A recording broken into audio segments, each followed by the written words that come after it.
We work together in an unbroken chain that begins and ends with us. But a chain is only as strong as its weakest link.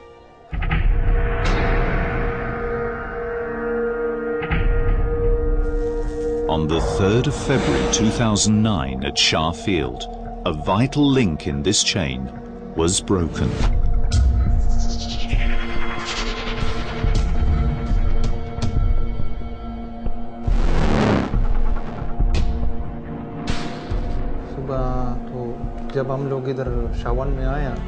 I came to work that morning.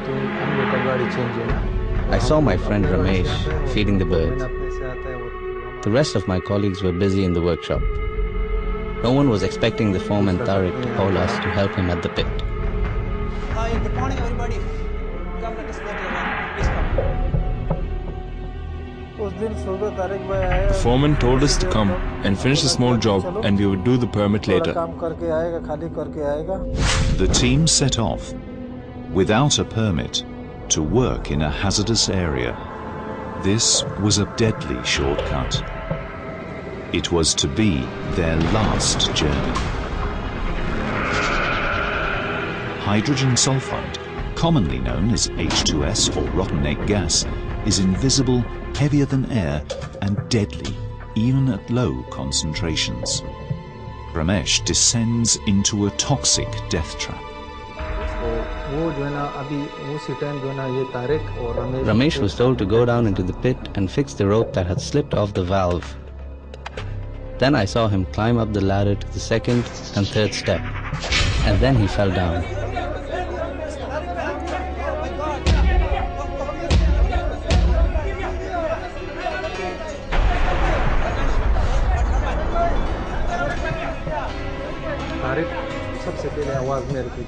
The foreman called out to me, "Stop the pump!" I didn't know what was going on. I could see Tariq trying to lift Ramesh up, and within less than a minute, Tariq had collapsed to the ground.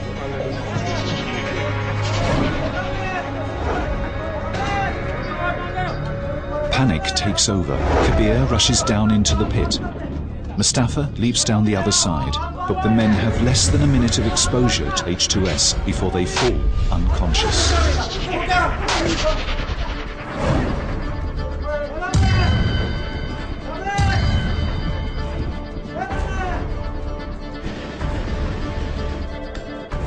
Hello? Hello. What?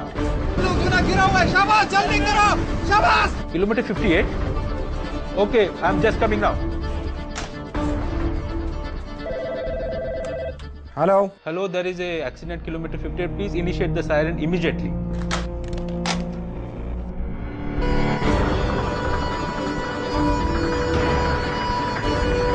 Emergency at kilometer 58. Please mobilize.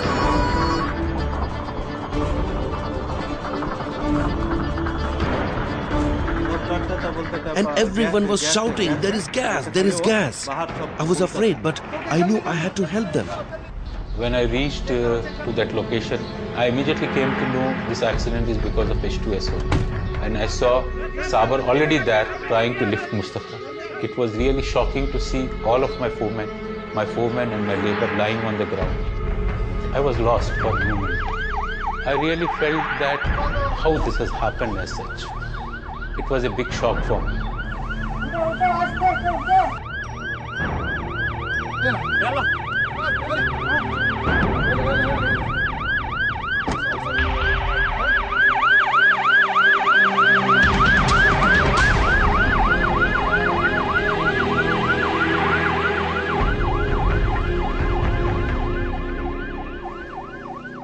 It has really hit my life a lot. In fact, it is a nightmare for me. I have lost my own foreman and my labor. It is difficult to digest when you miss somebody of your own in your life. It was a very unfortunate incident which has touched my life for time.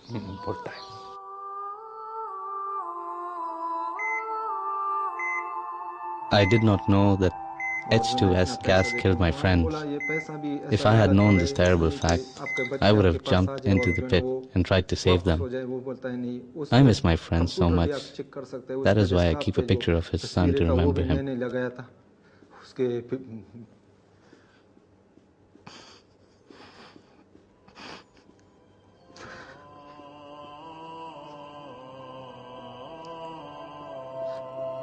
उसके जो बेटा है ना उसके तस्वीर में लगाया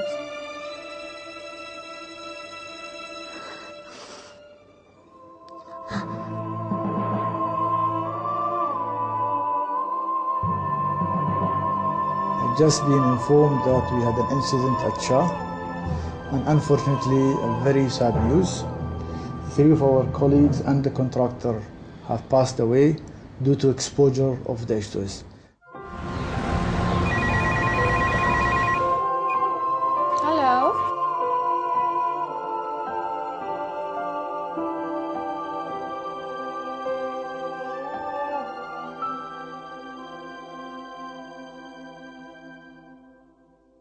I have met him one day before, and afterwards, next one day, one morning, I see him no more.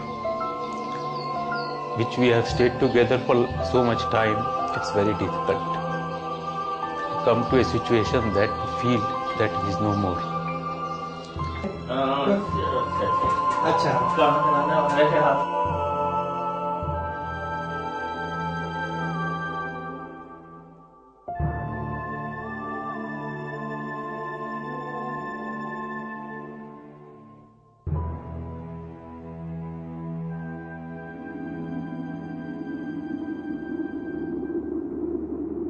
Early morning, as we leave, we need to identify the hazards. And H2S is one of the big monsters that we need on daily basis to eliminate.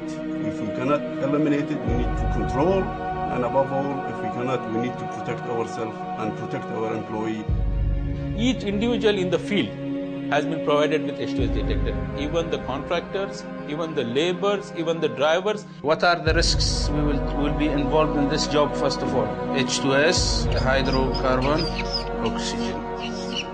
Hydrocarbon industry is a risky business by nature, and safeguards are developed to ensure that we protect our employees and the contractors that they are engaged with us. A lesson that came across, those procedures, there are times that due to over-experience and complexity that these procedures are not fully adhered to.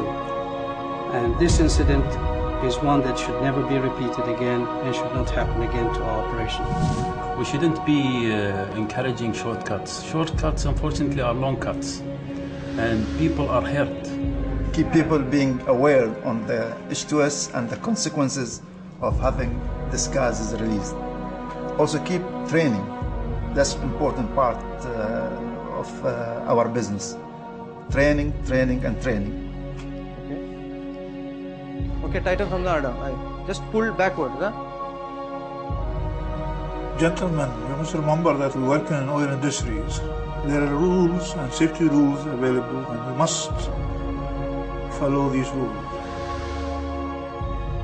ATCO permit system is designed in a full safe way actually. There are a lot of controls in place before anybody starts the work. We have a job performer, we have a job originator, we have area authority, we have issuing authority, we have gas testing. And all are independent. Nobody, a single person is not responsible for it. There are about 5 lines of safety involved to do a job. And if you follow that permits, you will never go wrong. We need to safeguard our system from any future accident. We should and will never allow this accident to happen. It's our responsibility to avoid such accident from reoccurring. Lots of lesson has been learned from this tragic incident, and we have engaged the whole organization to make sure that we do not face this kind of tragedies again.